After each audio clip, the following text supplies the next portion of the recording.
आज की क्लास में हम लोग एक्सरसाइज 5.2 का क्वेश्चन 2 समझेंगे। ठीक है, तो हमारा क्वेश्चन 2 कहता क्या है, right first 4 terms of the AP. मतलब एक एपी है और जिसकी हमें फर्स्ट 4 टर्म्स फाइंड करनी है।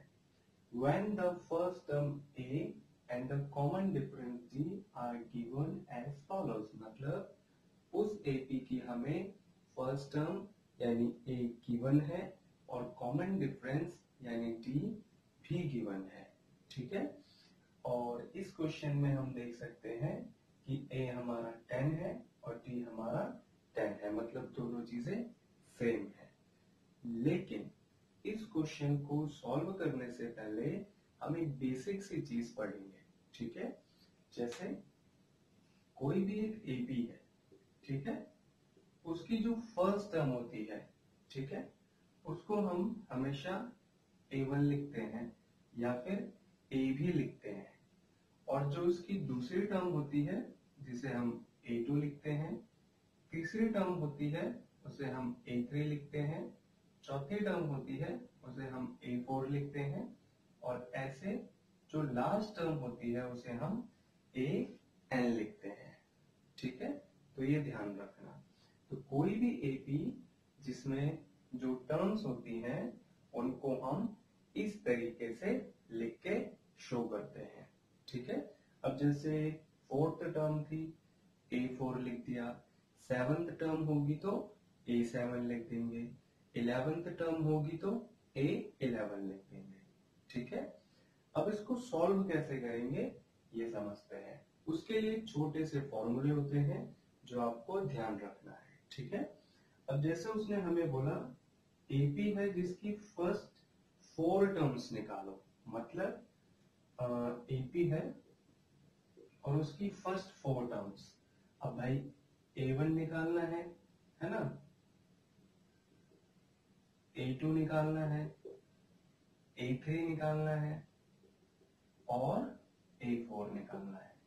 ठीक है, क्योंकि एपी में जो फर्स्ट 4 टर्म्स होती है और वो कोई से भी नंबर हो सकते हैं, 1 2 3 4, सीरियल वाइज भी हो सकते हैं, -1 -2 -3 -4 ऐसे भी हो सकते हैं, और फ्रैक्शन की फॉर्म में जैसे 1/2 3/2 4/2 ऐसे भी हो सकते हैं। ठीक है, तो घबराना नहीं है, इस तरीके से लिखना है।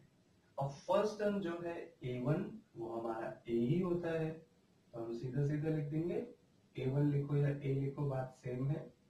A2 के लिए एक फॉर्मूला होता है जिसे लिखते हैं A प्लस D से। अब ये आता कहां से है, जब हम इस एक्सरसाइज के आगे के क्वेश्चंस करेंगे तब मैं आपको डीपली एक्सप्लेन करूंगा, लेकिन अभी फिलहाल हमें हमारे फर्स्ट 4 टर्म्स निकालने हैं, क्योंकि अभी से अगर मैं आपको एक्सप्लेन करूंगा तो आप लोग कंफ्यूज हो जाओगे। ठीक है, तो A प्लस डी, अब A क्या है हमारा 10 और D क्या है हमारा 10, 10 प्लस 10 20, तो सेकेंड टर्म ये हो गया। और इसी तरीके से थर्ड टर्म यानी A3 का फॉर्मूला होता है A plus 2D equals to A है 10 और D है 10, तो ये हो गया 10 प्लस 20 यानी कि 30, और इसी तरीके से A4 होता है A प्लस 3D, और ये हो जाएगा 10 plus 3 10 equals to 10 plus 30 equals to 40। तो हमें क्या बोला गया था, फर्स्ट 4 टर्म्स निकालने के लिए A1 आ गया, A2 आ गया, A3 आ गया, A4 आ गया, और हमें एपी में यही फाइंड करने थे। ठीक है, अब हम अपना नेक्स्ट क्वेश्चन करेंगे, यानी क्वेश्चन। तो अब हमारा जो सेकंड क्वेश्चन है जिसमें A हमारी गिवन है -2 और D हमारा गिवन है 0, इसको भी सेम वैसे ही सॉल्व करेंगे जैसे अभी अभी हमने फर्स्ट क्वेश्चन को करा है। ठीक है, और इसकी भी एपी में हमें क्या क्या फाइंड करना है बताओ, A1 A2 A3 A4। ठीक है, ये जो बेसिक सी चीज मैंने आपको समझाई है ना, ये आप लोग हमेशा ध्यान रखना कि एपी में जो फर्स्ट नंबर होता है उसे फर्स्ट टर्म कहते हैं, सेकंड नंबर होता है उसे सेकंड टर्म कहते हैं, और ऐसे ही कोई लास्ट नंबर होता है तो उसे लास्ट टर्म कहते हैं। ठीक है, ये बेसिक सी चीज है, ध्यान रखना, क्योंकि अगर ये भूल जाओगे तो एपी के क्वेश्चंस आप कभी नहीं कर सकते, तो ये चीज कभी नहीं भूलना। ठीक है, अब फिर से वही फॉर्मूला अप्लाई कर लेंगे। अब a1 तो a ही होता है तो -2 हो जाएगा, और a2 होता है हमारा a प्लस d, यानी कि -2 + 0 = -2। a3 क्या था? हाँ, a प्लस 2d = a है -2, और ये 2 0, -2 + 0 = -2, a4 = a plus 3d = -2 + 3 0 = -2 + 0 = -2। तो ये हमारा सेकंड क्वेश्चन रहा। अब इसमें आप एक चीज देख रहे होगे कि भाई फर्स्ट टर्म भी, सेकंड टर्म भी, थर्ड टर्म भी, फोर्थ टर्म भी सेम है, तो कोई भी एपी जिसका कॉमन डिफरेंस अगर 0 हुआ तो उसकी एपी हमेशा, यानी हर टर्म जो है वो सेम होती है। तो कभी कंफ्यूज नहीं हो जाना कि सर आंसर तो सेम आ रहे हैं तो इसका मतलब कहीं गलत ना हो हमारी एपी, ऐसा कुछ नहीं होता। आंसर सेम तब आते हैं जब हमारा कॉमन डिफरेंस सेम होता है। ठीक है, ये बेसिक सी चीज है, इसको ध्यान रखना। ओके, अब हम कर लेते हैं हमारा थर्ड क्वेश्चन। ठीक है, तो अब ये हमारी 3 क्वेश्चन है, और इसमें मैंने पहले से ही अपना एपी लिखी हुई है, क्योंकि हर क्वेश्चन में हमें सेम ही वही काम करना है, फर्स्ट 4 टर्म्स फाइंड करनी है और a1 a2 a3 a4 find करने हैं। ठीक है, तो यहाँ पे भी वही काम करेंगे, जो नंबर दिया है उसको फॉर्मूले के अकॉर्डिंग वैल्यूज को पुट कर देंगे। ओके, अब जैसे a4 है तो a1 तो 4 ही हो जाएगा, और a की जगह पर 4 और d की जगह पर -3, तो ये प्लस माइनस क्या होंगे? माइनस हो जाएगा, तो ये 1। इसी तरीके से a3 भी हो जाएगा, 2 - 3 4 - 6 = -2, ये भी हो जाएगा 4 2 - 3 3 - 3 = 4 - 9 कितना आ गया? -5। तो ये एपी जो हुई और इसके जो 4 टर्म्स हुए वो 4 1 - 2 - 5 हो गए। अब आप लोग सोच रहे हो कि सर यहाँ पे तो क्या है, पहला पॉजिटिव था, दूसरा भी पॉजिटिव था, लेकिन टर्म्स जो है कम होती चली जा रही है। तो मैंने आपको पहले भी बताया है कि आपको इन सब बातों से कोई मतलब नहीं होना चाहिए कि एपी फ्रैक्शन में क्यों आ रही है, एपी का हर टर्म सेम क्यों आ रहा है, और वो पॉजिटिव टू नेगेटिव क्यों हो रही है। आपको बस सिर्फ और सिर्फ इतना ध्यान रखना है कि हमारे सिर्फ फर्स्ट 4 टर्म्स फाइंड हमें करने हैं हमारे फॉर्मूले से, बस। और वैल्यूज जो हम पुट करें वो सही होनी चाहिए, उसके अलावा हमें किसी चीज से कोई मतलब नहीं है। ठीक है, ये ध्यान रखना।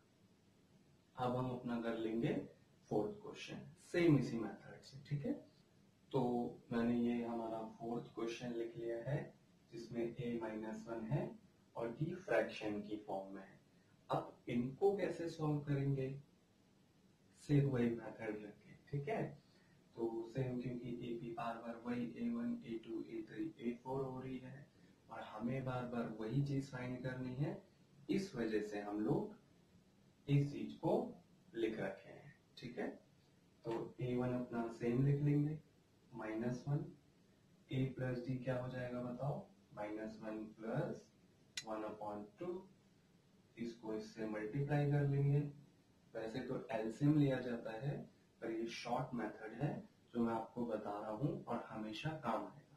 ठीक है, 2 1 2 + 1/2, ये हो गया -1/2। इसी तरीके से हम लिखेंगे -1 + 2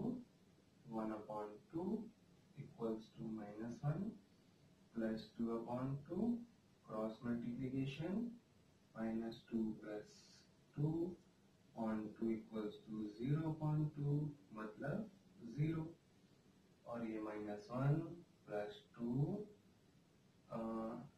3 1/2 = -1 + 3/2, क्रॉस मल्टीप्लाई -2 + 3/2, ये हो गया -1/2।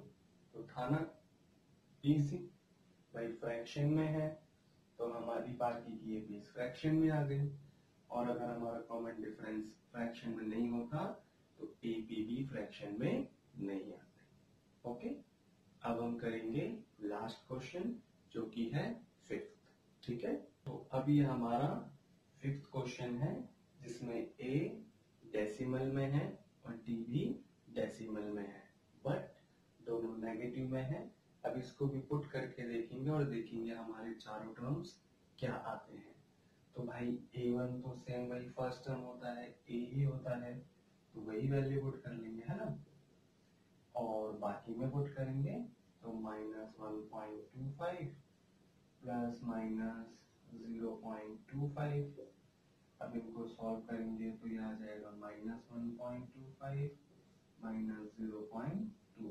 अब माइनस माइनस क्या होता है, प्लस, तो ये हो जाएगा 1.50 माइनस का, क्योंकि बड़ा नंबर माइनस है इसलिए।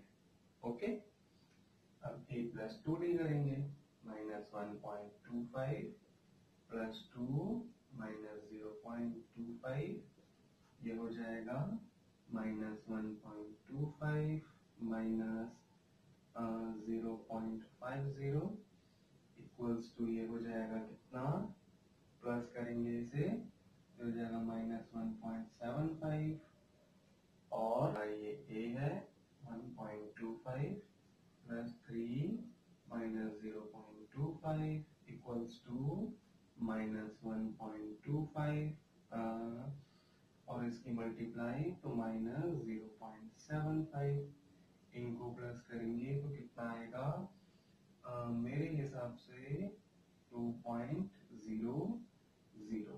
तो ये हमारी चारों टर्म्स आ गई, और हमने क्या देखा कि जब डी डेसिमल में था तो हमारी बाकी चारों टर्म्स भी डेसिमल में आई है।